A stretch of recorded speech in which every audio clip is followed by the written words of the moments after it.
2, 1. Filmed in front of a live studio audience. You're listening to Open Hours. This is one of your hosts, Joshua Freeman. And I'm John Bleeker.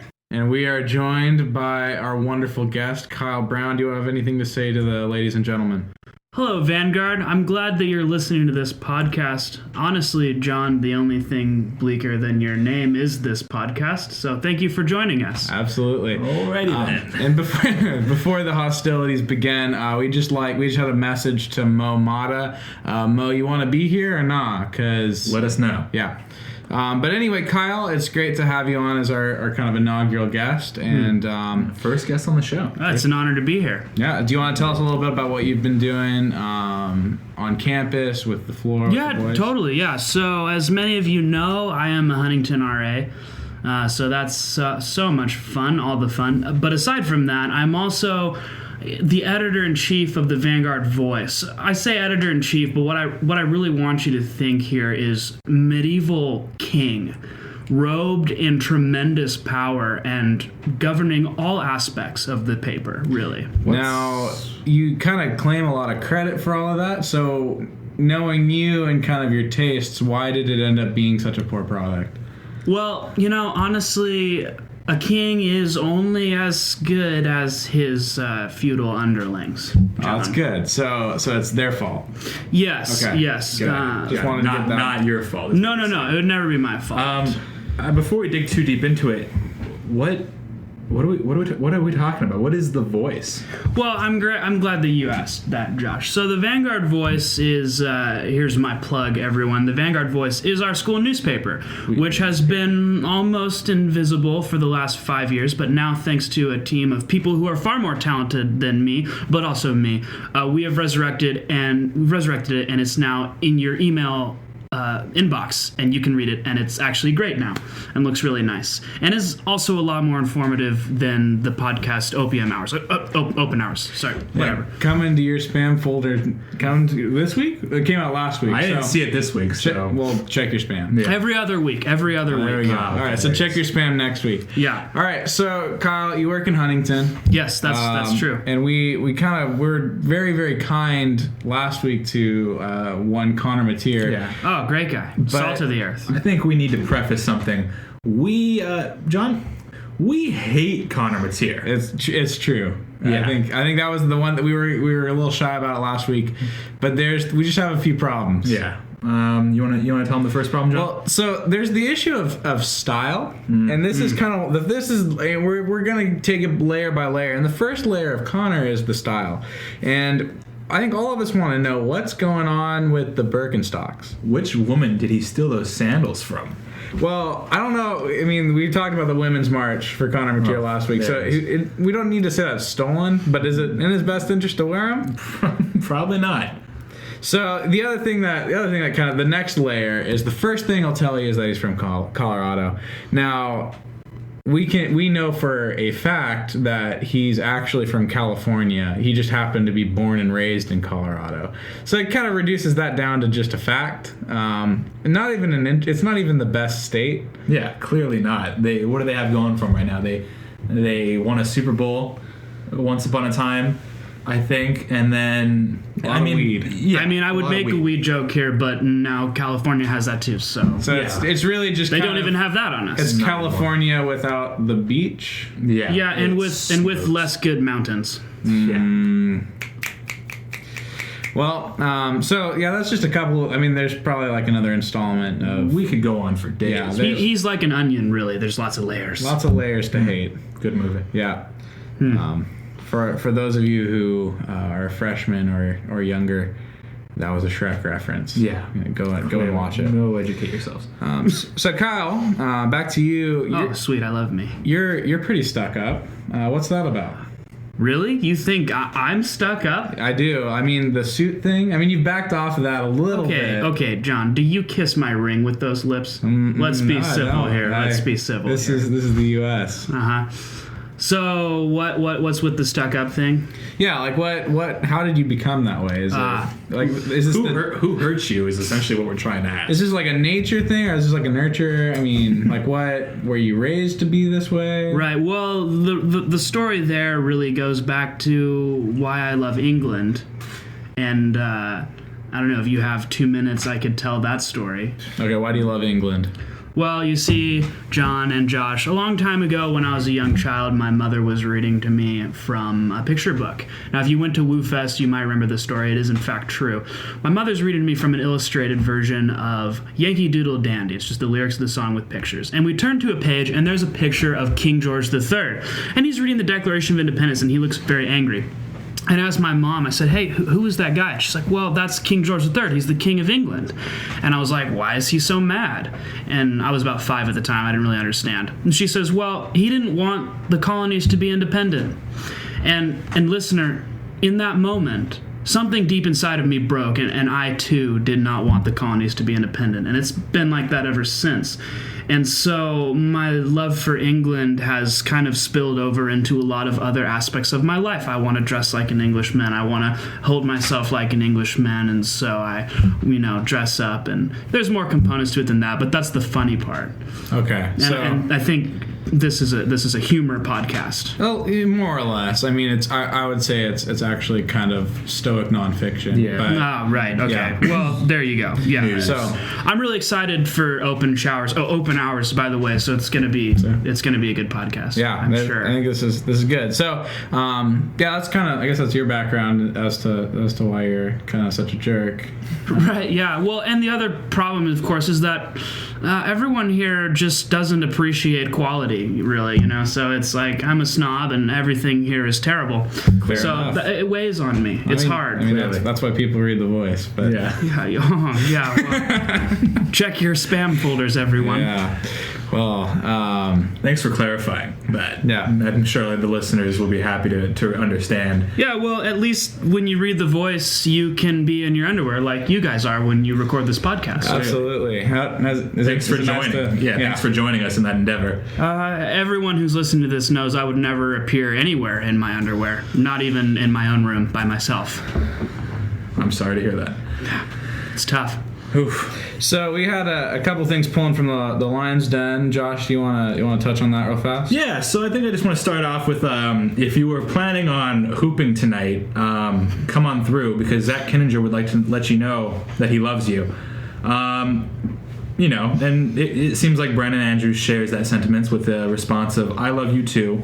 Shane Arnsher would like everyone to know squad, and Caleb Gomez says your roommates are hot. So thank you for letting us know that. But really, that's beautiful. Really important news here is coming in from the workers at Coffee Nature. There is a study night coming at Coffee Nature next Tuesday from 9 to 11. You'll get 10% off when you show your ID.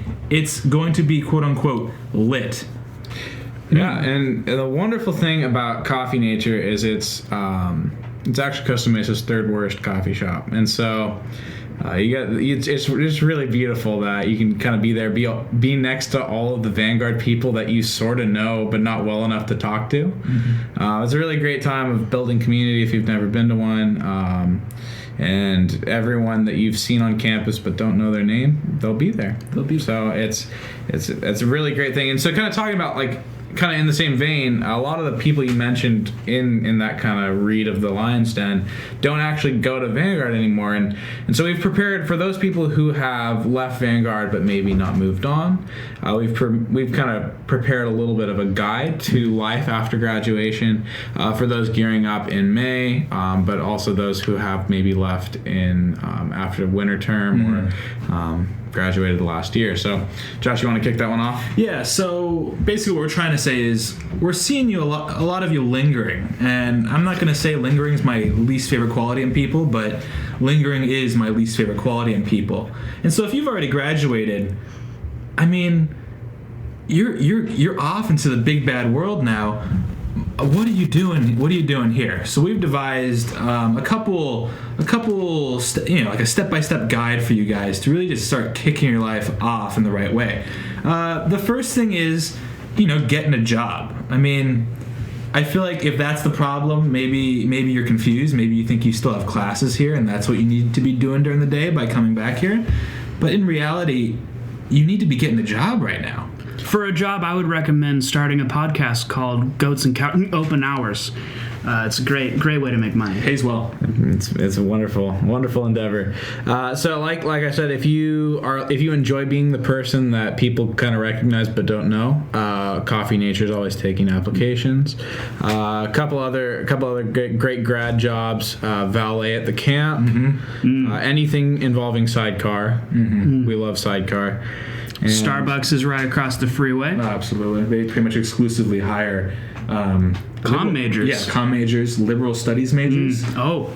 Yeah, those degrees. Liberal studies. Those degrees go to a lot of here at Starbucks. Yeah, and it's basically the only thing they look for in your application is whether or not you're going to be putting all the drinks you mess up in Snapchat. That's really what they want. Yeah. So getting a job is great. The second kind of thing is you need to find a hip church. Oh yeah. But it needs to be the kind of church with like the lasers and like kind of starships flying around. Fog. Yeah. If there's no smoke machine, why are you even there? Because Jesus certainly isn't. Probably not. So that's the second step. But the next thing is with that, don't put your church in the lion's den. Stop inviting us to your church events, your Taco Tuesdays, your... No, actually, I'll take the Taco Tuesdays. Well, okay, but let's be real, listener. The moment more than 5 people from Vanguard attend your church, it is no longer cool. Yeah, let's be honest. And then the final step to kind of pushing past the shores of Vanguard would definitely be to stop using the lion's den. So we see a lot of ads, we see a lot of job postings, we see people selling us textbooks. People who don't even go here. Yeah, you don't go here anymore.